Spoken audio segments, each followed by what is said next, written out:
The 2026 World Cup was supposed to be the biggest, slickest, most advanced tournament ever staged. 3 host countries, 48 teams, brand new technology, billions of dollars. The perfect machine. It took about 3 days for the machine to start falling apart. In the first week alone, we have had 3 red cards in a single game that nobody in the stadium could even understand. A video review system that suffered a technical outage at the exact worst moment. Stadiums sitting half empty because of ticket prices.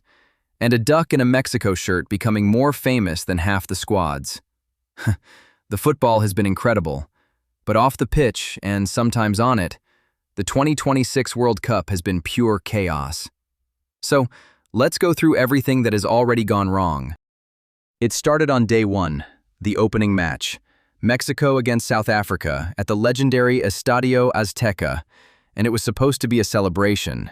Instead, it turned into a card fest. 3 players were sent off, the most red cards in a single World Cup match since 2006. But the red cards weren't even the funny part. When South Africa's Themba Zwane was shown a straight red, the referee, Wilton Sampaio, walked over to the pitchside monitor, checked it, and then announced his decision to the entire stadium. In English, and the South African players just stared at him. Nobody seemed to have a clue what he was actually saying. The cameras caught their faces, total confusion, disbelief, mild panic, and within minutes, those screenshots were everywhere. The first viral meme of the 2026 World Cup wasn't a goal or a save. It was a group of players having no idea why their teammate had just been sent off. If that made the officials look shaky, the next one made the whole system look broken. Qatar against Switzerland. Switzerland get awarded a penalty. Breel Embolo steps up and scores. The problem? In the build-up, the players were ruled, by the tiniest margin, to be onside. Now, normally, when there is an offside that close, broadcasters show you that slick 3D graphic, the lines on the pitch, the proof that the machine got it right. This time, nothing. The graphic never appeared, the replays were inconclusive, and FIFA's official explanation for why the technology that is supposed to remove all doubt produced no evidence at all was that there had been a technical outage. A technical outage. At the most advanced, most expensive World Cup in history, with cameras tracking every limb on the pitch, the one moment everyone wanted to see verified, and the system, apparently, went dark. Fans and pundits lost their minds, because the entire promise of the video referee was, trust us, the technology does not make mistakes. And in week 1, the technology's answer to the biggest call was basically a spinning loading wheel. Then there is the thing you can see in almost every wide shot, the empty seats. At a World Cup, with supposedly billions of people desperate to be there. Here is why. For the first time ever, FIFA used dynamic pricing for World Cup tickets, the same system airlines use, where the price goes up as demand goes up, and it sent prices into orbit. In the worst cases, seats were going for anywhere between $400 and $5,000, with some climbing towards $6,000. The result was exactly what you would expect. Ordinary fans got priced out, and the stadiums started showing it. South Korea against Czechia had thousands of empty red seats on full display. Over 1,000 went unsold for Canada's own home debut. And going into the tournament, only 29 of the 104 matches had actually sold out. And this is not just angry fans online. The Attorneys General of New York and New Jersey accused FIFA of artificially inflating prices, holding seats back to create fake scarcity and keep the costs sky high. So the lasting image of the biggest World Cup ever might not be a packed, roaring crowd. It might be a wall of empty plastic seats, because the people who would fill them couldn't afford to. Next problem. The weather is genuinely dangerous.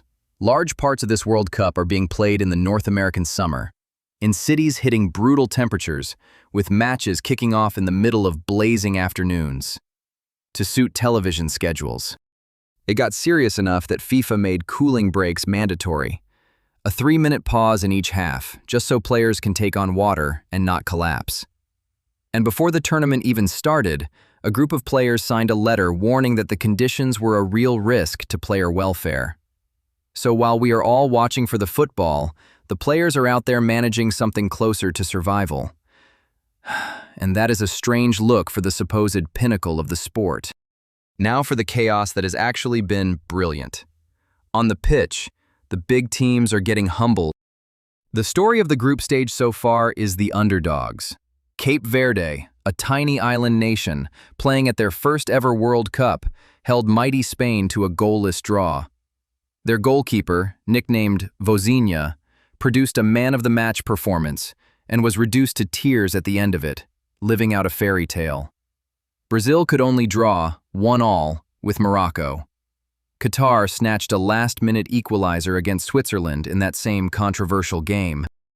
And at the other extreme, Germany sent a message that terrified everyone, thrashing Curaçao 7-1. One of the most ruthless performances of the entire tournament. So the expanded 48-team format, the one everyone worried would be boring and one-sided, it is producing the exact opposite. The minnows are biting, the favorites are stumbling, and nobody looks safe. And then there is the stuff that has nothing to do with football at all, and might be the most popular part of the whole tournament. There is a duck, an actual duck named Merlin, filmed wearing a little Mexico jersey and joining the celebrations in Mexico City. And it has gone so viral, it is arguably more famous than several of the teams. There is a German fan named Freddie, who is touring America on his way between matches, documenting every stop, declaring Waffle House a religious experience, and losing his mind in a Buc-ee's, picking up hundreds of thousands of followers along the way.